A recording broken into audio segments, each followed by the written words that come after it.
पत्नी और पति के बीच तेज झगड़ा हुआ तो पत्नी गुस्से में घर छोड़कर निकल गई। जाते जाते उसने चुपके से घर में एक अदृश्य कैमरा लगा दिया ताकि जान सके कि उसके न रहने पर पति और सास उसकी बुराई में क्या कहते हैं। लेकिन जैसे ही वह बाहर गई, उसकी सबसे करीबी सहेली घर पहुंच गई। सहेली के मुंह से निकला एक शब्द माँ। पत्नी को अंदर तक हिला गया। उसी क्षण उसे पता चला कि उसकी सहेली और पति के बीच गुप्त संबंध है और यह सास भी जानती है। पत्नी का शक यहीं नहीं रुका। कैमरे की रिकॉर्डिंग में उसने और भी भयावह सच सुना। पति और सास ने मिलकर उसके गर्भ के टेस्ट ट्यूब सैंपल बदल दिए थे। उसके पेट में पल रहा बच्चा दरअसल पति और सहेली का था। यह सुनकर वह टूट गई। लेकिन अगला खुलासा और भी खतरनाक था। पति रोजाना उसके पेय में कैंसरकारी दवा मिला रहा था। इसी कारण उसे कैंसर हुआ। पति और सहेली की योजना थी कि बच्चा जन्म ले और पत्नी मर जाए, फिर दोनों शादी कर लें। पत्नी कांप उठी और पति का सामना करने का निश्चय ही कर रही थी कि तभी सहेली घबरा कर बोली, तुम्हें खून आ रहा है। उधर सास सहेली से वादा कर रही थी कि जैसे ही बहू मर जाएगी, वह सहेली और बच्चे का नाम खानदान की वंशावली में दर्ज कराएगी। तभी पति के पास अस्पताल से फोन आया। डॉक्टर ने कहा कि माँ और बच्चे में से एक को ही बचाया जा सकता है। सास तुरंत चिल्लाई, बच्चे को बचाओ, वही हमारे खानदान का वारिस है। पति ने भी सहमति दी।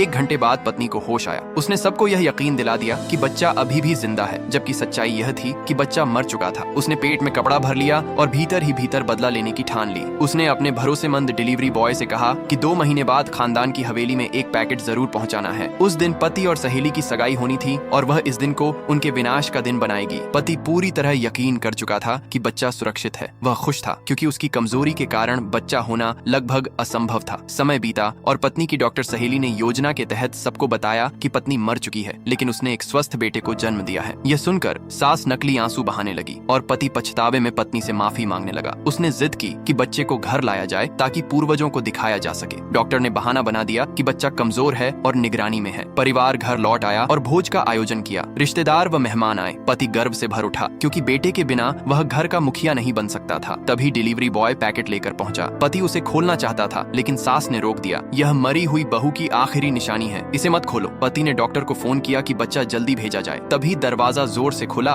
और अंदर वही पत्नी दाखिल हुई जिसे सब मृत मान चुके थे। उसकी गोद में बच्चा था। सब हैरान रह गए। पत्नी ने ठंडी हंसी के साथ कहा, क्या तुम लोग हैरान हो या निराश? इससे पहले कोई कुछ समझ पाता, उसने बच्चे को हवा में उछाल दिया। सबके होश उड़ गए क्योंकि उसकी गोद में असली बच्चा था ही नहीं, बल्कि खाली कपड़ा। फिर उसने अपना वस्त्र फाड़ दिया। अंदर कफन लिपटा था और हाथ में बच्चे की मृत आत्मा का प्रतीक तकती थी। सास क्रोध से चिल्लाई, बच्चा कहाँ है? उसे लौटा दे। पत्नी ने ठंडे स्वर में कहा, वही है, लेकिन अब कभी तुम्हारे हाथ नहीं आएगा। उसके इस एक वाक्य ने पति और सास की दुनिया तहस नहस कर दी। पत्नी ने अपने दर्द को हथियार बनाकर सबको उनके पापों की ऐसी सजा दी जिसे वे जीवन भर नहीं भूल पाएंगे।